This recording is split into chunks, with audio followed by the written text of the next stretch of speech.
Hello, good morning, Jude. Good morning, George. Thank you for your patience, please. I'm calling as an e-driver that works with boats, to be precisely. And I can tell you that the company made everything easy for both the safety of the driver and the passenger. Now, on the driver app there, you see a spot where there is SOS. And when you hit the SOS button, it takes you to the local security, which happens to be the police force. But the problem we have now is that the police don't respond. I have an issue day before yesterday with some group of guys that booked me at night. Now, when it got to the point where I was supposed to drop them and they pay me, they refused. They rather took me to a destination where I was almost robbed. But because I picked them from a certain hotel in Illinois, which I will not mention the name, I left that position and went back to the hotel and drove in there. Then I contact police area command through their control room. I lay my complaint and I demand for police presence there because I know that they're lodged in that hotel. They will definitely come back. It took the young men 3 hours to return to the hotel, and I called the police. Police did not respond. They told me they have sent my number to the nearest police station, which is the one by oil mill there, and those was never called until I left that place in the morning.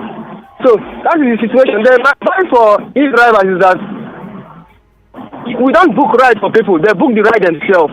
They set their destination, and once you start the trip, the road to destination shows on your phone. Stay on the fact that the boat app is showing that is the road to your destination. Some riders will tell you, follow your.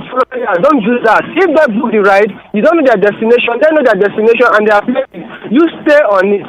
And the reason why many of us get robbed like that is that somebody who is going to Rumola, for example, with put their destination at Rumola, when you not get to Rumola, they will say, go front, enter here. When you do that, you are endangering yourself. Let the person end that ride there and book another one to their destination. Every street in Port Harcourt in Nigeria is on that map, except somebody who does not know how to operate it is the one manipulating it. I just pray for safety. Then my last contribution is that if you have up to 2 million naira to buy a car, it will not cost you 50,000 naira to install a tracker. You don't need to struggle with anybody. If you stop me now and say, give me your car, I will give you the key and go. I'll just go back to my house and before morning I'll come and carry my car wherever you park it. That's as simple as that. You can't buy a car for 2 million, you're struggling to install a tracker for 50,000 naira. It does not make sense to me. Well, George. Thank you. Yeah, Mr. Jude, good morning. How are you? Very well, thank you for calling, please. Okay, I just tuned in now. I'm actually listening to the program, and I want to say it's very disheartening about the recent happening now in Port Harcourt. Actually, I'm a boat driver, and for some days now, or probably before yesterday, two of our boat driver colleagues were actually shot dead and their cars collected. Yeah, I want to say there are precautionary measures towards all these things. Like the last caller said, there's something that should be, both should do a profiling of the riders. Now look at how, let me explain further. If you book a ride, at the end of the trip, if you check your mail, they send the mail to you, telling you the amount of the ride. Your mail, you see it there.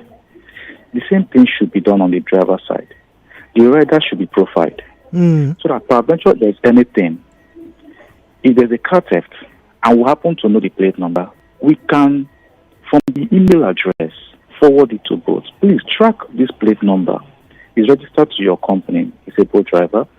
Can you please tell us the last person that booked this particular car? It can be done. And from there, we'll get to know the profile of this person that booked the last ride on the driver. And then from there, we'll start tracking. Whereby a rider does not have profile. It's just the phone number of the person. How we know detail, no picture. How do you track the person? I don't know if you understand. Just the way drivers are being profiled. You see the person's picture, you see the person's email address, you see the person's phone number. I think if there should be another way too of putting NIN, if possible. I know, yes, that kind of it's some people do it a kind of secret agents, but there should be a proper profiling of this rider so that this thing will stop. But eventually there's any theft, the thief can easily be tracked and be reported to the police. It's really disheartening, I must tell you, because we are not safe no longer in this state. Thank you so very much, Mr. Jude.